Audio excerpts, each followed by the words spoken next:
할렐루야. 아멘. 오늘도 우리 히즐라이프 처치는 하나님께 최고의 예배를 드리길 소망합니다. 한 주 동안 어떻게 지내셨습니까? 요즘은 어렵다 하지만, 그리고 힘들다 하지만 요즘처럼 시간이 빨리 지나가는 때가 없는 것 같아요. 그만큼 힘들지만 열심히 살고 또 최선을 다해서 시간을 보내는 게 아닌가라는 생각을 합니다. 그리고 한 가지 다행인 것이 있는데요. 코로나19의 확산세가 조금 꺾였습니다. 사회적 거리두기는 2.5단계로 유지가 되지만 그동안 영업에 제한을 받았었고 또 영업의 제한뿐만 아니라 여러 가지로 제한들이 많았죠. 그런데 그런 것들이 조금씩 풀리면서 우리가 숨을 쉴 수 있는 시간들이 생기지 않았나라는 생각을 합니다. 물론 우리는 100%는 만족하지 못합니다. 100%는 만족하지 못하지만 그래도 조금은 희망을 가질 수 있는 것에 힘을 내시고 끝까지 잘 버티셨으면 좋겠습니다. 부족하지만 저희도 우리 히즐라이프 처치도 생활 속에서 소공상인들과 우리가 함께 해야 된다는 생각을 해서 조금씩 도와야 된다는 생각을 가지고 작지만 실천하고 있어요. 실행에 옮기는 게 참 중요하다라는 생각을 가지게 되는 것이죠. 그런데요, 이런 것들이 하나둘씩 모아지면 IMF 시기를 견뎌내고 이겨냈던 것처럼 이번 코로나19 팬데믹 이 시대도요, 우리는 분명히 이겨내고 승리하게 될 줄 저는 분명히 믿습니다. 함께 나누는 것이 중요하지 않을까라는 생각을 해요. 여러분들도 자신의 자리에서 무엇인가 함께 할 수 있다면, 그리고 함께 해야 되는 것이 느껴진다면 그것을 꼭 단 한 번이라도 실행하셨으면 좋겠습니다. 그때 하나님께서 우리를 통해서 분명히 역사하시고 우리를 견디게 하시고 승리하게 하실 줄 믿습니다. 그리고요, 또 이렇게 힘들고 어두운 시기일수록 우리 하나님을 믿는 공동체와 그리스도인이 할 일이 더 많다고 생각을 해요. 왜냐하면 그리스도인은 위기에 강합니다. 그리고 위기 속에 한 줄기 희망이 될 수 있죠. 정확하게 말한다면 희망의 통로가 될 수 있는 존재라는 것입니다. 그것이 그리스도인이에요. 누구나 다 힘들고 어려운 이 시기에 먼저 하나님의 은혜로 큰 위로를 받으셨으면 좋겠어요. 그리고 그것이 끝나는 것이 아니라 세상 가운데 내가 받았던 은혜를 흘려보내어서 희망과 그 위로의 통로가 되셨으면 좋겠습니다. 오늘은요, 이제 하나님 나라 시리즈 설교 23번째 시간이죠. 23번째 시간이라면 이 정도는 시리즈 설교가 아니다 라고 말씀하실 분도 있겠지만 벌써 23번째 시간이 되었습니다. 이제 하나님 나라 시리즈 설교 막바지를 향하고 있는데요, 참 길고 긴 시간이었다고 생각해요. 참 감사한 시간이었습니다. 그래서 오늘은요, 23번째 말씀으로 은혜를 나누고자 하는데요, 드디어 오늘은 제가 그토록 입이 마르도록 말하고 강조했었던 그리스도인이라는 단어가 나옵니다. 그래서 그리스도인이라는 이 단어를 중심으로 오늘 은혜를 나누고자 합니다. 오늘의 본문인 사도행전 11장 25절과 26절 이전에는요, 그 이전에는 그리스도인이라는 단어가 사용되지 않았습니다. 사도행전 11장 26절에 나오는 그리스도인이라는 그 단어가 이제서야 실제로 처음으로 초대교회에서 불려지게 됐다는 거예요. 안디옥 지역에서 그리스도인이라는 말이 생기기 이전에는요, 예수님을 믿고 따르는 사람들을 뭐라고 불렀냐면 예수당이다, 나사렛 이단이다, 나사렛 땅이다, 이런 식으로 등등 이렇게 불렸었는데요. 그리고 예수당이다, 나사렛 이단이다, 나사렛 땅이다 라고 불렸을 때는 비교적 긍정적으로 불려진 것은 아닙니다. 그 이유는 유대교에서 배척을 당했기 때문인데요. 그 당시 종교라는 것은요, 정치, 경제, 사회, 문화에 걸쳐서 가장 큰 영향력을 발휘했고요. 특히 이 독특한 민족적 특성을 가진 유대인 사회에서는요, 더욱더 심했던 것으로 여겨집니다. 그래서 예수님을 메시아로 여기고 믿는 이들이 많아지자 그들이 말하는 나사렛 땅을 유대교 안에서 출교를 해버리죠. 그래서 예수라는 사람을 메시아다, 또 그리스도라고 여기고 또 신앙 고백하는 사람들은 더 이상 유대교 사람이 아니다. 즉 우리 민족의 안에 들어올 수 없다라고 선을 그어버립니다. 그 뒤에 그래서 예수님을 따르는 사람들을 괴롭히고 가진 차별적 피해를 주었고요. 또한 종교 재판을 열어서 그들을 죽이기도 했습니다. 또 나사렛 땅은 아니지만 또 그들을 보호하거나 도와주면 유대교에서 아주 큰 보복을 당하기도 했었죠. 그런데도 불구하고요, 이런 갖은 핍박과 고통 속에서도 그리스도인들은 점점 많아졌고 그것이 예루살렘을 넘어서 세계 곳곳에 퍼져나가기 시작했다는 것입니다. 그리고 약간 부정적으로 느껴지는 예수 땅이나 나사렛 땅, 나사렛 이단이라는 호칭에서 그리스도인이라는 말을 듣게 된 것이죠. 바로 안디옥 그 지역에서 말입니다. 그런데 세계 곳곳으로 퍼진 그리스도인들이 왜 그리스도인이라는 호칭으로 불려졌을까요? 그리스도인이라는 헬라어는요, 크리스티아노스라는 단어입니다. 크리스티아노스라는 단어는 그리스도인, 그리고 그리스도의 추종자, 그리스도에게 속한 자, 그리스도를 따르는 자라는 뜻을 함께 다 가지고 있습니다. 여러분, 우리가 누구를 부른다, 어떤 호칭을 부른다, 또 이름 자체도 무엇이 있냐면 바로 그 사람의 정체성이 깃들어져 있는 거예요. 수많은 사람들이 그리스도인들을 보니 공통적으로 느끼는 것이 있었는데 그것이 바로 그리스도인의 정체성이라는 거예요. 즉 그들은 그리스도인, 예수님께 속한 자들이었고 예수님을 따르는 자들이었고 또 예수님을 추종하는 자들이었다는 것입니다. 그렇게 따르는 걸 보니까 사람들은 그들이 그토록 따르고 추종하는 그 예수 그리스도가 궁금해지지 않았을까요? 여기서는요, 그리스도인이다 라고 하는 것은 부정적인 면보다 매우 긍정적이고 선한 영향력을 가진 자들이 받았었던 호칭이에요. 매우 긍정적이었고요, 매우 선했고 존경받을 만한 그런 삶을 보인 사람들에게 그리스도인이다 라고 불렀다는 것입니다. 우리가 오랜 시간 듣고 또 은혜를 받았던 구브로와 구레네 몇 사람이 바로 최초로 그리스도인이라 불리는 사람들 아니었겠습니까? 지독히 어렵고 괴로울 수밖에 없는 그 타향살이에서 구브로와 구레네 몇 사람이 살아가는 모습은 안디옥 지역 사람들에게 놀라울 뿐이었습니다. 그들의 삶의 모습에 반하게 되고 또 선한 영향력을 받기 시작한 것입니다. 그래서 그들은요, 그들을 그리스도인이라는 매우 긍정적이고 존경이 섞인, 존중이 섞인 호칭으로 그들을 불렀다는 것입니다. 한마디로 그들을 매우 훌륭하게 생각했다는 것이죠. 근데 오늘 말씀을 보면요, 그리스도인이라 불리는 사람은 구브로와 구레네 몇 사람뿐만이 아니었음을 알 수 있습니다.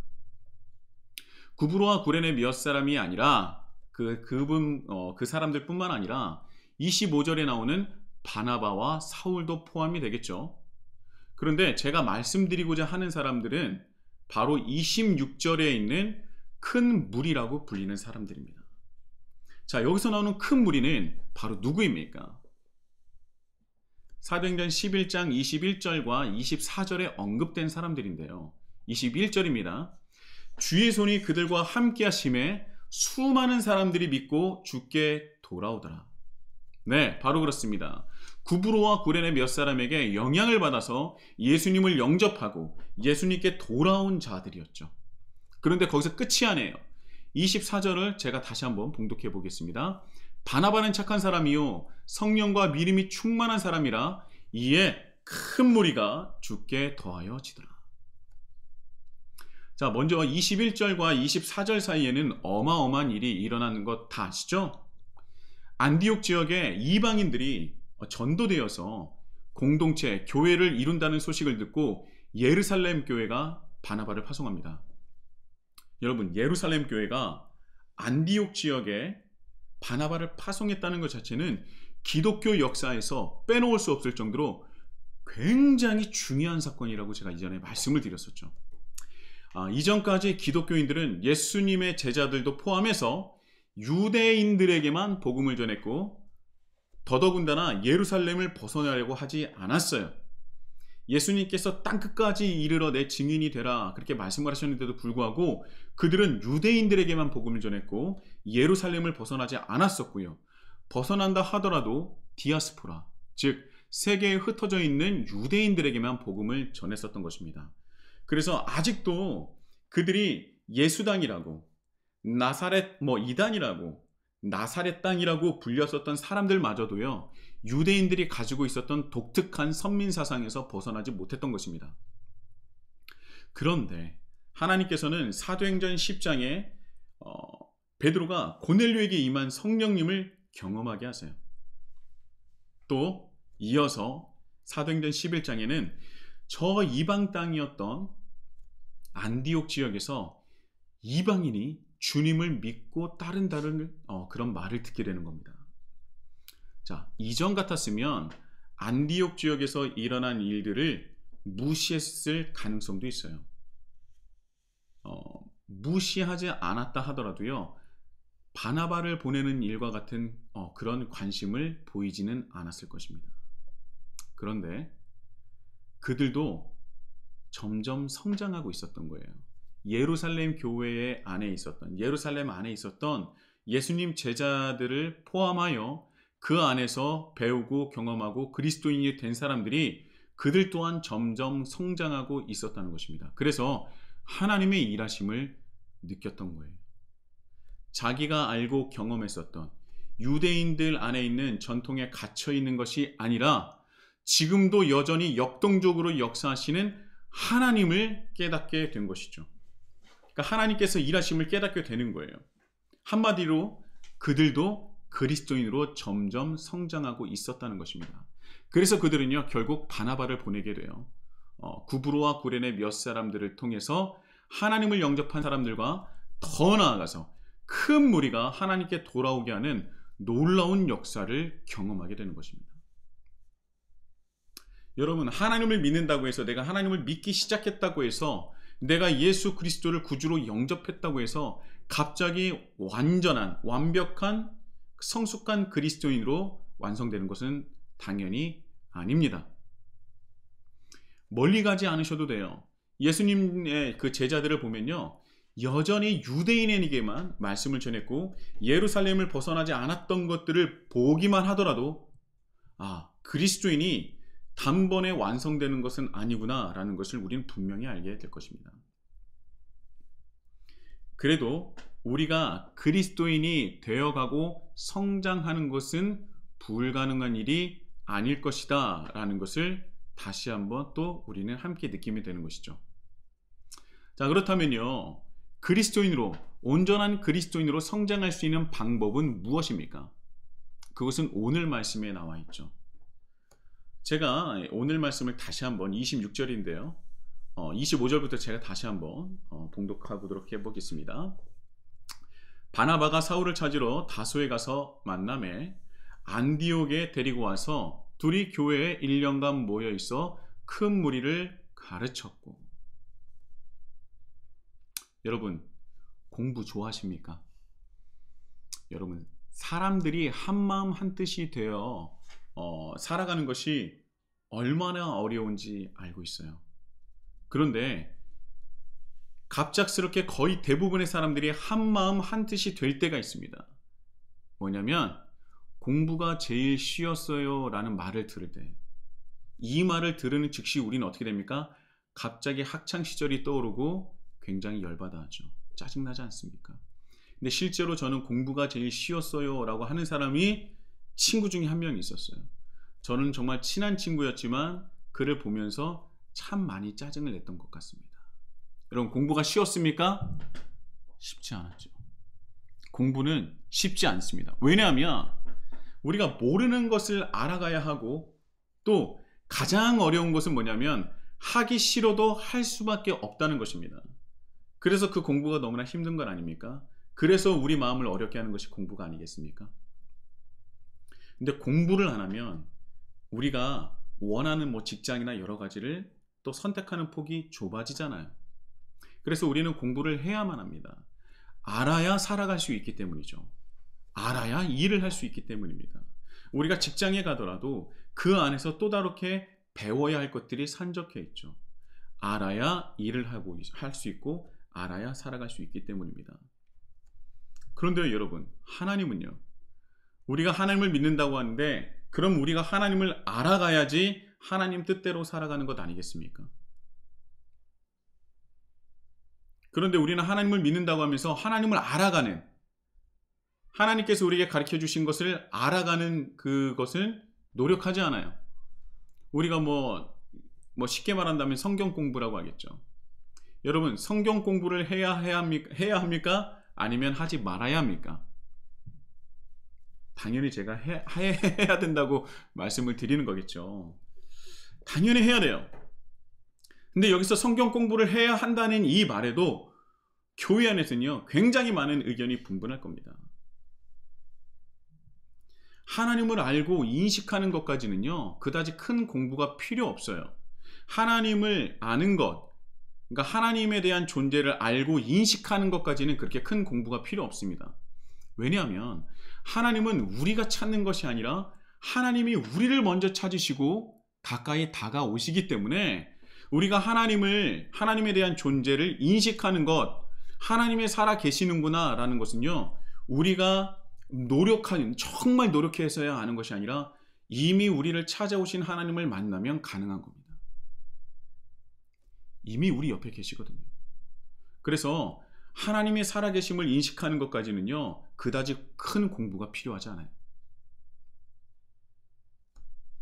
그런데요, 하나님의 그 마음, 하나님의 뜻을 알기 위해서는 분명히 또 다른 노력이 필요한 것입니다.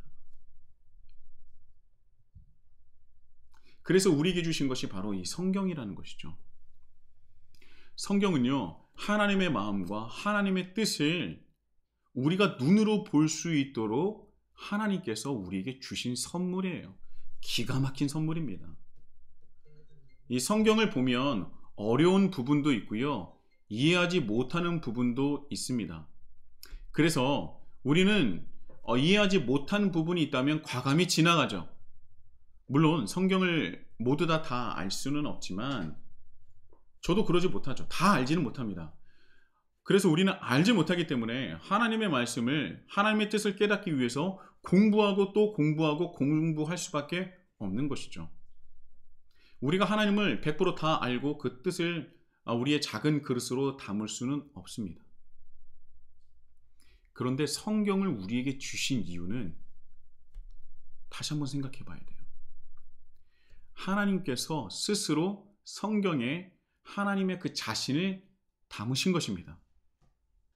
그리고 그 담으신 이유는 그만큼은 알아야 이 세상을 하나님 뜻대로 살아갈 수 있기 때문이 아니겠습니까?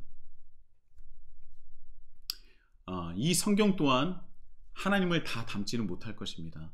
하나님은 성경보다 더 크시고 거룩하시고 놀라운 분이시죠. 그러나 성경이 우리가 인식할 수 있는 하나님을 우리가 보다 정확하고 확실하게 알 수 있는 수단, 가장 좋은 방법이기 때문에 하나님의 모든 것을 다 담지는 못했지만 일부분이지만 우리에게 하나님을 드러내시고자 하기 위해서 성경 속에 하나님께서 스스로 자신을 담아 놓으신 것입니다. 그래서 우리가 하나님을 알아가고자 한다면 이 성경을 통해서 하나님을 알 수 있는 것이죠. 이 성경에 하나님께서 자기 자신을 담으신 이유는 다른 것 없어요. 이 세상을 다시 하나님 나라로 회복하고자 하시는 하나님의 마음과 또한 그렇게 회복할 수 있는 그 하나님의 방법들, 하나님의 방향성, 하나님께서 역사하시는 것들을 담아 놓으신 것입니다. 성경을 간단하게 한번 말씀드려 볼까요? 하나님께서 하나님 나라를 창조하셨습니다. 그런데 인간의 죄로 깨어졌습니다. 그리고 깨어진 세상을 예수님으로 인해서 회복하셨어요. 그리고 그를 따르는, 예수님을 따르는 우리 그리스도인을 통해서 확장하십니다. 딱 이 한 문장으로 종결할 수 있어요. 정확하게 말하면 한 문장은 아닌데 하나님께서 하나님 나라를 창조, 죄로 인해 깨어짐, 예수님으로 인해 회복, 그리고 그를 따르는 그리스도인들을 통한 확장, 하나님 나라 확장이라고 간단하게 말씀드릴 수 있습니다. 우리가 창조하신 하나님, 우리 창세기나 이런 것도 여러 가지도 당연히 또 창세기에만 담겨 있는 것은 아니죠. 성경 전체에 쌓여 있는, 그리고 증거하고 있는 창조 섭리와 하나님의 마음과 뜻은요, 우리가 성경을 통해서 알 수 있어요. 그리고 그 깨어짐을 통해서, 죄로 인해 깨어짐을 통해서 우리는 어느 부분에서 깨어지고 넘어지는지 잘 알 수 있습니다. 그리고 예수님께서 회복하신 그 부분, 우리가 그 신약 성경을 보면서 희망을 볼 수 있어요. 그리고 예수님께서 우리와 함께 하신다는 것을 우리는 강력한 그 믿음으로 붙잡을 수 있는 것입니다. 그리고 그 다음으로 우리를 통해서 역사하실 하나님의 은혜를 바라보며 계속 지속되는 하나님 나라의 확장에 동참하는 것이죠. 그래서 이 성경 안에서는요, 수많은 사건, 사고들, 그리고 하나님의 말씀을 통해서 어떻게 이 깨어진 세상에서 이미 시작된 하나님 나라를 세상에 드러낼 수 있을지, 또 어떻게 드러내야 하는지, 또 우리는 그 안에서 어떤 모습으로 살아가야 하는지를 정확하게 하나님께서 성경 안에 하나님의 방법과 이 모든 것들을 담아 놓으신 것입니다. 그래서 이 세상에서 그리스도인으로 살아가려면 당연히 하나님께서 자신을 스스로 담아 놓으신 성경을 공부해야 되는 거예요. 성경을 알지 못하면 성경 안에 담겨 있는 하나님의 뜻을 알지 못하는 거예요. 그렇다면 하나님 뜻을 알지 못한다면 우리는 어떻게 세상에 하나님 나라를 드러내야 할지, 어떤 모습으로 살아가야 할지, 어떤 방법으로 하나님께서 일하시는지, 하나님께서 어떤 방법으로 하나님 나라를 확장하시는지 도통 알 수가 없는 것입니다. 그래서요, 초대교회 그리스도인들은 누구보다 하나님의 뜻을 알기를 원했고 깨닫기 원했던 것입니다. 그래서 가르치고 배우고 나누고, 또 이것이 선순환이 되어 끊임없이 재생산이 되고 확산되었던 것이죠. 자, 오늘의 말씀을 보면요, 1년간 바나바와 사울이 열심으로 가르쳤다고 합니다. 그리고 큰 무리가 그 가르침을 받아 배우고 또 그것을 세상에 드러내자 결국 세상으로부터 그리스도인이라는 최고의 찬사, 그 호칭을 부여받게 된 것이죠. 먼저 바나바는요, 예루살렘에서 예수님의 제자들에게 배웠죠. 그리스도인으로 성장하기 위해서 배우고 또 배웠던 겁니다. 그리고 예루살렘 안에서 그가 어떻게 살아야 되는지를 스스로 실천하며 배워가며 살았던 것입니다.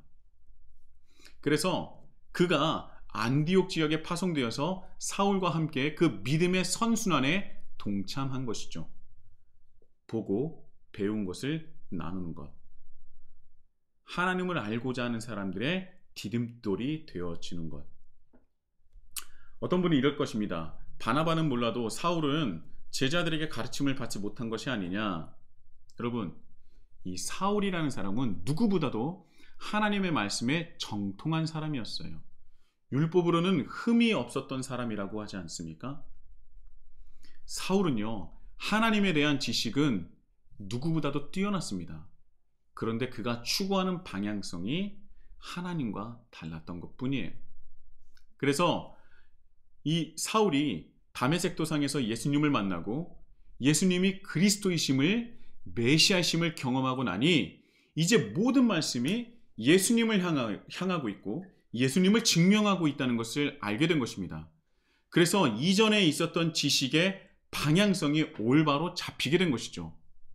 여러분, 오히려 사울을 보면요, 우리가 무엇을 깨달아야 되냐면 하나님을 아는 지식의 필요성을 더더욱 강조할 수밖에 없게 되는 겁니다. 왜냐하면 알고 있으니 하나님에 대한 지식이 정통하고 정말 그 누구보다도 하나님을 잘 알고 있다 보니 방향성만 재조정을 하더라도 실로 어마어마한 역사를 그를 통해서 하나님께서 일하시는 것 아니겠습니까? 준비된 사람이에요. 하나님에 대한 지식에 정통하고 누구보다도 하나님을 잘 알고 있었던 사람입니다.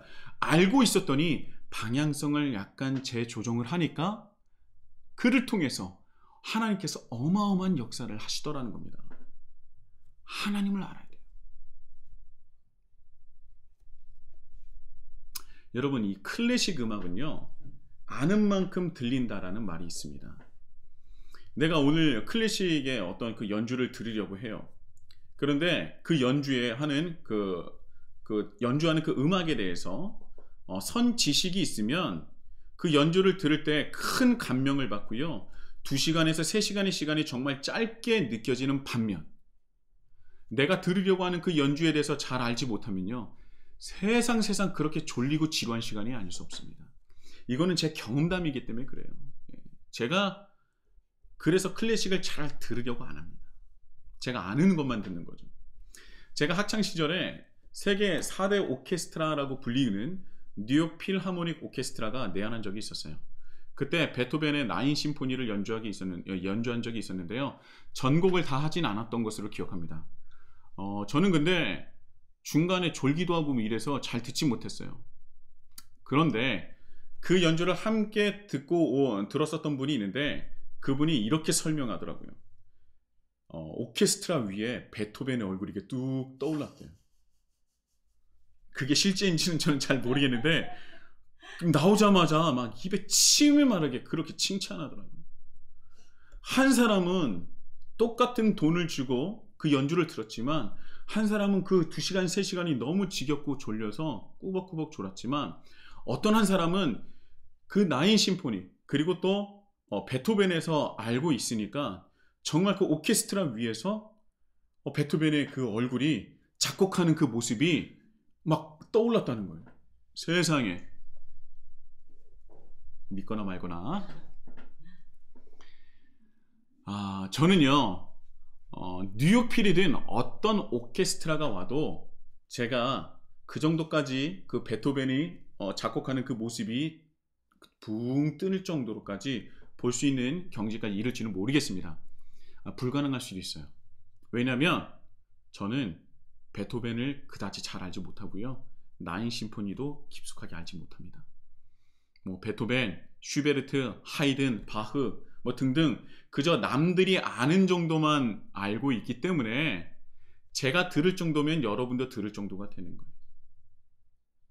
그래서 누군가 제가 음대 출신이라고 해서 그런 거 물어보시면 저는 굉장히 난감합니다. 왜냐하면 제가 특별히 더 아는 부분이 없기 때문에요.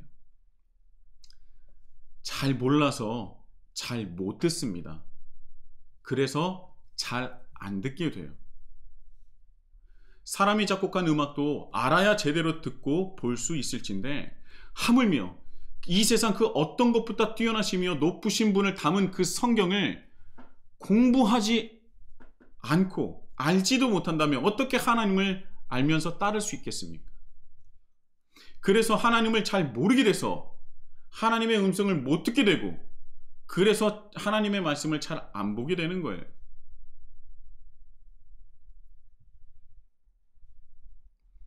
그냥 그저 하나님에 대한 존재를 인식하는 정도가 다가 아니라 하나님이 스스로 자신을 담아놓으신 성경을 제대로 알아야 하나님의 뜻대로 하나님의 방향성대로 이 세상을 살아갈 수 있지 않겠습니까?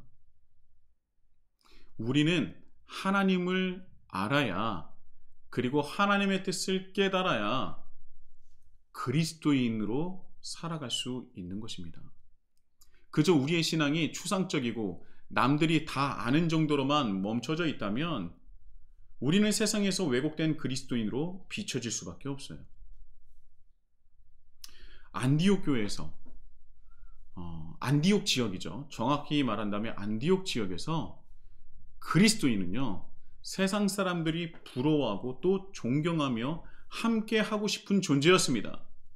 그래서 그들을 보면서 그리스도인, 크리스티아노스라고 부른 것이죠.